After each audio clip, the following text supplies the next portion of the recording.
Okay, so I just got off the phone with TMI Products in California regarding my rear seat and front seat situation, and they basically gave me the green light for a couple things. First of all, that yeah, it was okay to cut out that back where the corners are gonna rub against the wheel tubs. So I'm gonna do that very carefully without taking the seat apart. It's a very shallow thing, so I'm gonna cut very carefully. Also, they did admit that these two brackets were in fact riveted on backwards, so I'm gonna take care of that.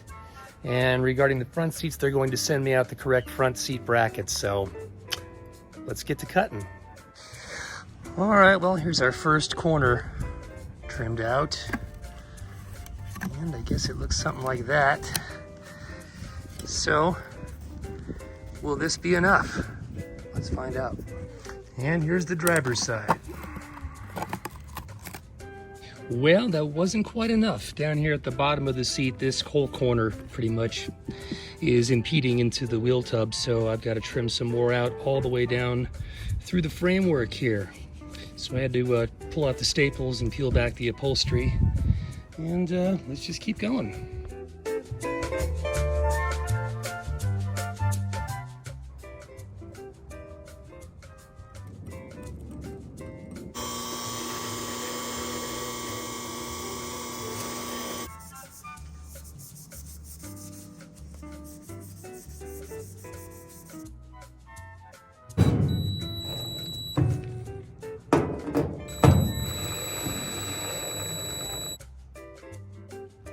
Well, what's going on? Guess what? It is the 18th of February, and I just left the shipping facility up here in Northeast Las Vegas. Lovely part of town, by the way. My 4L80E transmission from Jake's Performance just came in today, and me and the dock worker guy just muscled it into the car. Pretty heavy. And then in those boxes there, we have a brand new 2-ton shop crane engine hoist from Harbor Freight. My buddy Al is supposed to come by this afternoon, and God, who knows, we might even get this thing slapped together and put into the car. Let's find out. Well, I managed to, all by myself, put together the engine hoist, and then I managed to get that transmission out of the back of that car over there. And then I managed to get the engine off the stand and on the ground. And now what I'm going to attempt to do is bring the engine out here onto the driveway, line it up with the transmission and bolt them together. And then I'm going to put them in that. All right, well, this is the first inspection of the Jake's Performance 4L80E transmission. I just got it home, and I just got it unpacked out of the crates, set it in the garage. Now, maybe I'm being a little too picky, but first things first, I knew that it was a rebuilt core. I knew that it wasn't gonna be a brand new transmission, but I gotta tell you, it's not quite what I expected. There's, you know, like still grime and stuff all over this thing. Granted, there's casting, flash, and all that stuff, and you know, if it's just me, but I would have deburred all that stuff and made it all slick. But I mean, look, there's like dirt and fluid and debris all around this thing. Also, I asked them 3 times, twice over the phone, once in an email, if they would please ship it with the proper spec torque converter to flex plate bolts. They said yes, they would. There are no bolts included, so I really can't, you know, bolt this thing together. I guess I could bolt the bell housing together, and then later I could crawl underneath there and fish the bolts through, but that's not how I wanted to do this. Also, like, their instructions say you got to put half a quart of fluid in it, take the converter out, put fluid in it, and then put it back in. I don't know why they couldn't just ship it with a half a quart of fluid in it. Anyway, oh, also this. There is a tag with my name on it, and when I ordered it 5 months ago, this is an early, what do they call it, a 3-stage 4L80E with the converter, 10-inch lockup converter. And they also were kind enough to include this message on the back: sex with sheep is wrong, but make you very happy. How sweet, how thoughtful. Okay, I just spent a little bit of time deburring and cleaning up this transmission case. Why? It's not like anybody's gonna see this under the car, but I just can't.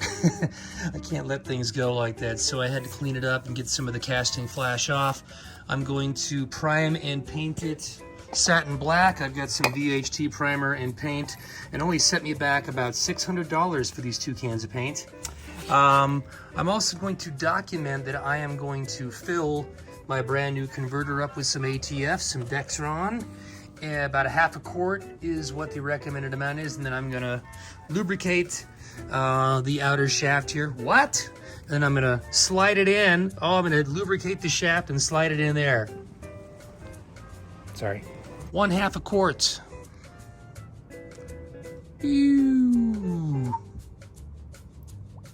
All right, I'm gonna put this torque converter in there.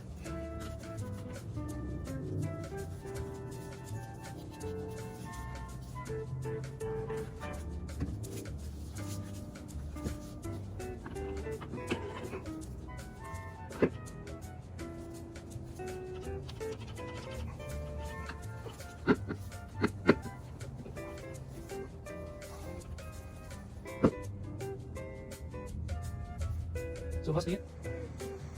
All right, prepped, torque converters in, taped off. Let's throw a little primer on this thing. I see my tranny and I want to paint it black. I don't know about you, but that just looks better to me. All right, so here's the latest what's going on with the transmission. So at first when I got the transmission, I thought that maybe we had the wrong converter because I was expecting to see 6 bolt holes lining up with this flex plate. Obviously it's built for 6 bolts. And the flex plate, 3 of the bolts were clearly not the right spec, but upon further looking, the torque converter was drilled for a second pattern, so it will utilize 3 bolts that do line up with the 11.5-inch bolt circle spacing of this flex plate. Also, this flex plate, I've been learning things about the LS flywheels and flex plates, and most of the LS engines have what they call a short crankshaft. The rear hub of the crankshaft on most LS engines sticks out only so much, but there are a couple of, I think, 6.0 liter engines that had a longer flange for like certain truck applications. And you got to make sure that your spacing is correct with your torque converter style, your crank style, and your flex plate style, because you got to have this exact dimension where the distance between the mounting pads on the converter match up with the pads on the flywheel. This flex plate actually, even though it is a flat design, it is raised slightly in the back there, so it is moved away from the crankshaft slightly. And also because of the height of these pads here, it ends up being the same dimension as the stock style dished flex plates. So the flex plate is good. We're gonna keep it, we like it. The only problem is, and by the way, I got the converter installed. I used Jake's guidelines and their measurements, and I think they asked for 1.03 inches, give or take 50 thousandths, and mine checked out to be 1.06. So I'm within 30 thousandths of that, so I'm within spec. The torque converter is installed, but here's the problem. This snout dimension here does not fit into the crankshaft itself. I'm not exactly certain why, but the bottom line is this flex plate was supposed to have been shipped with a little adapter hub that goes in here. The snout of it fits into there, and then it sticks out. It basically extends this lip right here out about 1/4 of an inch, and that gives it a place for this pilot snout to go into. So without that ring, I cannot put this assembly together. Luckily, I called up Summit today, and one is on its way, and it should be here tomorrow. I should also point out that I was a little bit thrown off and actually a little bit freaked out. I've had this engine sitting on an engine stand for the past several months, so I really haven't paid much attention to the rear side of the engine.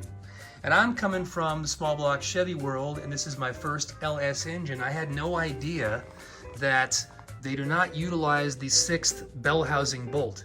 As you can see here on the transmission, for those of you that have done this before, you're all laughing at me. That's okay. It's my first time. But 1, 2, 3, 4, 5, 6 is the standard GM bell housing pattern. On an LS engine, at least on this LS engine, we have 1, 2, 3, and there's a missing one there, and then 5, 6. Now they moved another bolt hole up to here. I'm not sure which transmission applications utilize that bolt hole, but apparently the reason for not having it here is it has something to do with this rear cylinder. I guess there's not enough depth to tap that out for a bolt hole.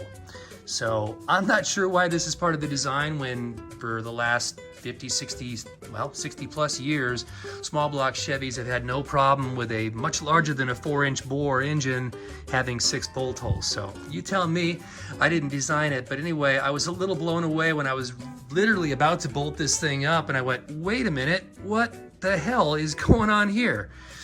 So after being ridiculed and laughed at on the LSX forum page, everybody said, you're freaking out about nothing, don't worry. A lot of us guys only run 4 bolts in this thing. After all, the dowel pin really does absorb the bulk of the load and the bolts are there just to kind of clamp it together.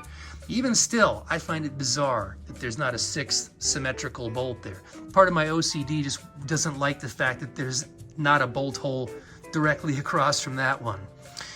I am going to replace these, which is sad because I had the Chevrolet Performance longer dowel pins and I mistakenly ordered 2 sets. This is another brand and they don't stick out as far. And in the Jake's instruction manual, they kind of specifically state, make sure that the dowel pin goes into the transmission at least 1/4 of an inch. Well, that's barely sticking out, not even 1/4 of an inch. And then by the time you account for the sort of chamfering or bevel of the hole there, that's probably only gonna go in and seat about 1/8 of an inch. So I'm gonna go by the book. And I've already ordered the longer Chevrolet Performance dowels and I'm gonna knock these out and put those in. All that stuff is coming in one order, so hopefully in the next few days I will have the transmission and engine in the car. With a moment of truth, I must thank Summit Racing for a very quick turnaround here. I ordered this yesterday and it just arrived today, Tuesday afternoon. I got my little spacer hub there so that the pilot of the torque converter goes into the back of the crank. It fits like a glove on both ends. Threw a little bit of moly grease on there just because. And now what I'm going to do is pop in these longer dowel pins from Chevrolet Performance so that we get a little bit more meat going into the bell housing. Okay, let's get this done. All right, bell housing bolts are secured and torqued up. The flex plate to torque converter, we were supposed to have a gap of about 1/8 of an inch, they said, to the mounting pads, which looks about right. Give or take just a little bit, but I think we're close enough to call it good. Let's see if we can get this thing in the car. You know, I probably could have used a helper today. This thing is heavy. Taking a little breather.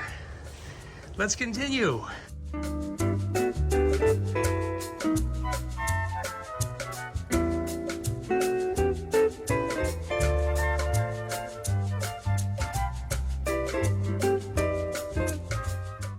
Well, it seems as though I must have installed my motor mount brackets either reverse side or backwards because the engine has to go back further and the mount is already too far back. So the mount needs to be flipped around so that it's further forward. So let's do it.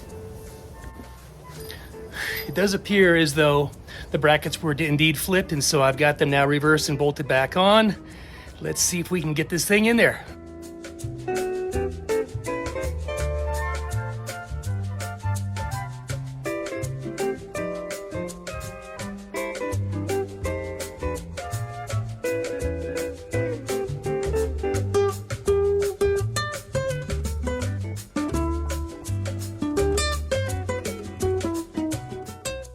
Ladies and gents, it has been exactly 4 months to the day. October 22nd, I think it was the day that the car arrived here at the house. And it is now February 2022. So it's 2/22/22 today. And today is the day that this happened. Look at that. Would you just look at it? You guys, I'm so excited. I can't believe the joy that is within me right now to finally see this thing sitting in its permanent home. Well, maybe not permanent. It is going to have to come back out for body paint and all that stuff, but I needed to see this. I needed to see the engine and transmission in their proper place. To be fair, the transmission is resting on the cross member right now. It is not fully bolted in, but suffice it to say that after just a little bit of tweaking, I had to flip these brackets around. They were flipped the opposite side so that the mount was further back. Well, I don't know if that was my fault or if that's the way the instructions showed it, but at any rate, I figured it out, flipped them, the thing dropped right in. Only one little problem, and that was this was hanging up. I have a couple of these 90-degree fittings for my turbo oil return lines. They screw right down into the oil pan down there. I don't know if you can see that properly, but let's get down there. Yeah, I plug right down there. So I will have to come up with another solution for that. It looks like maybe from this side I could still get to it. So I don't even think it's a problem. It just wasn't even in all the way, and so it needs to be figured out. But other than that, the pan fits, the header's clear, power steering, all the accessories, so far so good. Yeah, angle looks right, not hitting the firewall anywhere, so I'm very happy right now. Thank God. Well, my friends, that concludes episode 24, and with that, I'm gonna go inside, get cleaned up, pack a bag, and we are going to Disneyland. We'll see you on the next episode.